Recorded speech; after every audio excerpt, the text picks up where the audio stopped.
Hello friends, पिछली video में मैंने कस्टम थीम क्रिएट किया हुआ था। अब उसको मैं एक्टिवेट करके इस पे काम करेंगे और इसके फाइल और फोल्डर को मैनेज करके दिखाऊंगा कस्टम थीम का।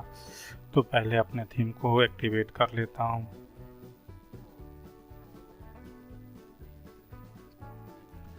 इस तरह से मैंने अपने थीम को एक्टिवेट कर लिया और यहाँ पे साइट पे गया तो अभी कुछ भी नहीं दिख रहा है। तो चलिए मैं जो HTML टेम्पलेट है उससे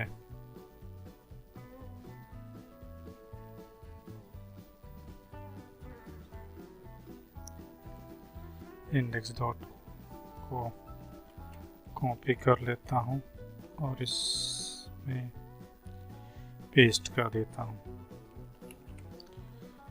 और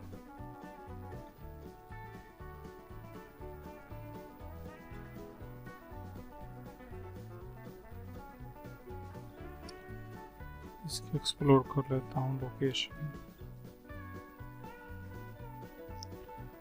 और यहाँ से इमेज और एसेट्स की फोल्डर को कॉपी करता हूँ और यहाँ पे पेस्ट कर देता हूँ।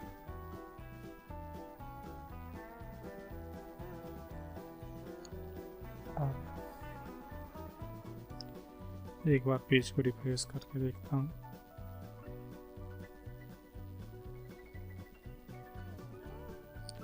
ये इस तरह से आ चुका है। इसकी स्टाइल और जेएस की फाइलें काम नहीं कर रही तो मैं इसको पहले सेटअप कर देता हूँ। इसकी पाथ की प्रॉब्लम है तो पाथ में ठीक कर देता हूँ। इस पे अपना होम पेज का यूआरएल दे देता हूँ लोगों पे।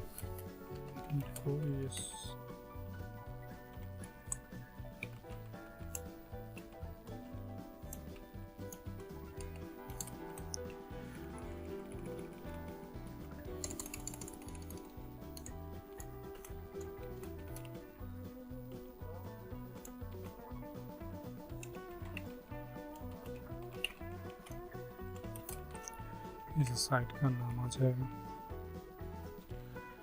अब यहाँ पे पहले स्टाइल मुझे ठीक करना है।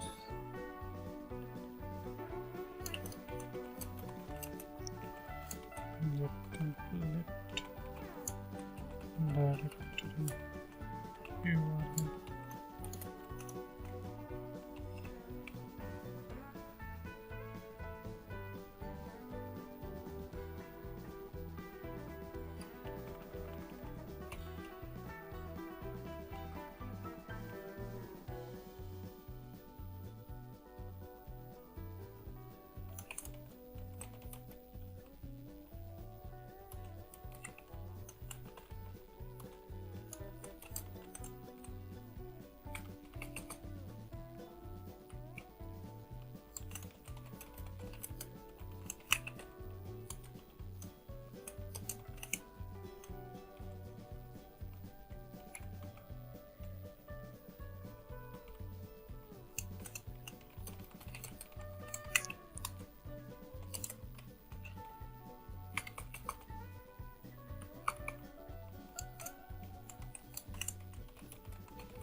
इस तरह से सेव कर दिया और रिफ्रेश करके देखता हूँ।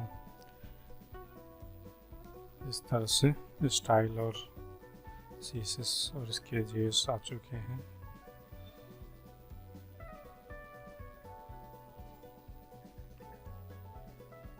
मेनू भी काम कर रहा है। इसमें और कुछ मैं फाइलें बना देता हूँ।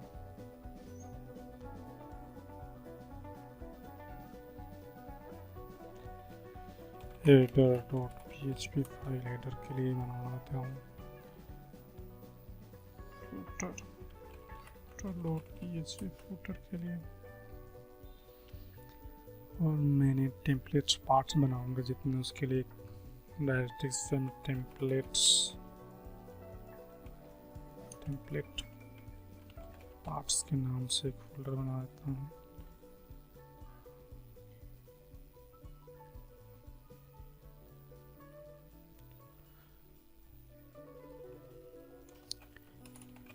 टेम्पलेट्स के अंदर जो भी टेम्पलेट बनाऊंगा इसके अंदर डालूंगा। टेम्पलेट पार्ट में मैं टेम्पलेट्स, जो भी टेम्पलेट्स का पार्ट में बनाऊंगा इसमें डालूंगा। ये इमेज की फोल्डर है। एसेट्स के अंदर आपने CSS जो दिया हुआ थीम का वो है, फॉन्ट्स के अंदर फॉन्ट्स की है, और JS के अंदर JS और शेस फाइल उन्होंने जो बना रखा था वही है। और मैंने अपने कुछ टेम्पलेट और एक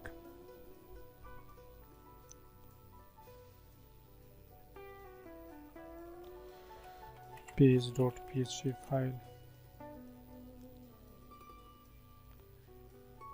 इस तरह से